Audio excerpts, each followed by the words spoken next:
Okay, I received a request to build an old gizmo we made back when I was a kid.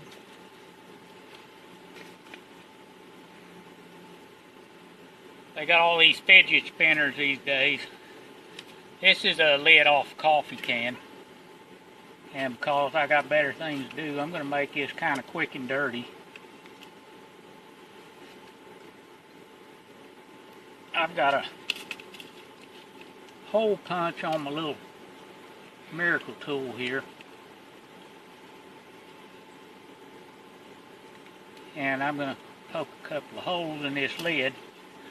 As you can see, you want them close to the center, and these lids, they got that little speck in the middle to give you a center to go off of.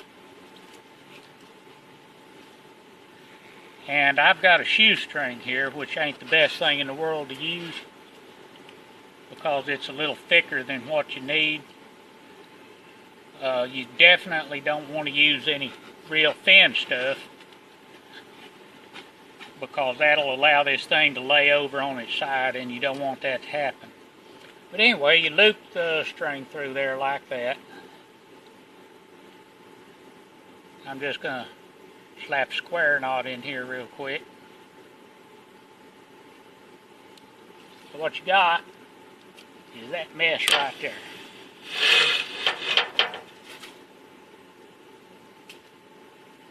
And the idea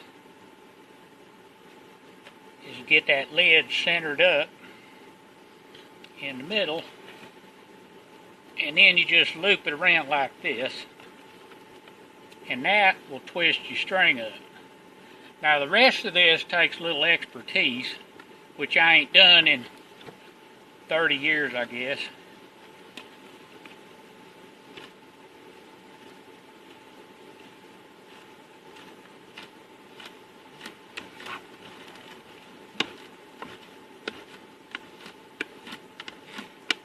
And you get you a little yo-yo.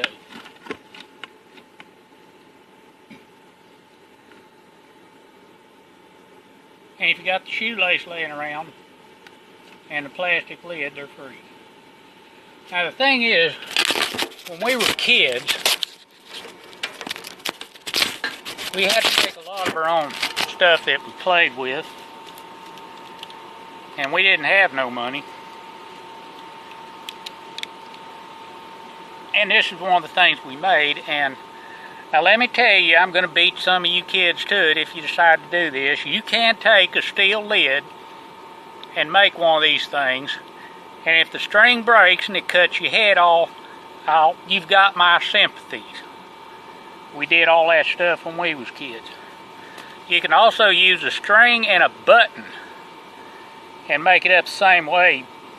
We call them button spinners. And then you could use a sewing thread and a button. I can tell you, the bigger the button, the better. And on these, if you've got a little lighter string than that shoestring I'm using, then you can use a smaller lid. The thing is, when we were kids, once you make that and play with it a little bit, you kind of lose interest. But we had other things that we made. I made one earlier just to make sure I can still remember what the hell was going on. But one of the things we did was we put a little piece of paper on there. And, you know, my artwork ain't the greatest. Anyway, we had a terrorist attack, and they stole the last half of that video, but y'all get the way it was going. I mean, I could make them rascals when I was 6 years old, so I figure if y'all can figure out a smartphone, you can figure out a way to make a spinner. It's a little tricky to learn how to use the things, so the smaller string would make it easier to get started and running, but I mean, hell, if you can figure out how to use a yo-yo, you can figure this thing out. Anyway, have a good day.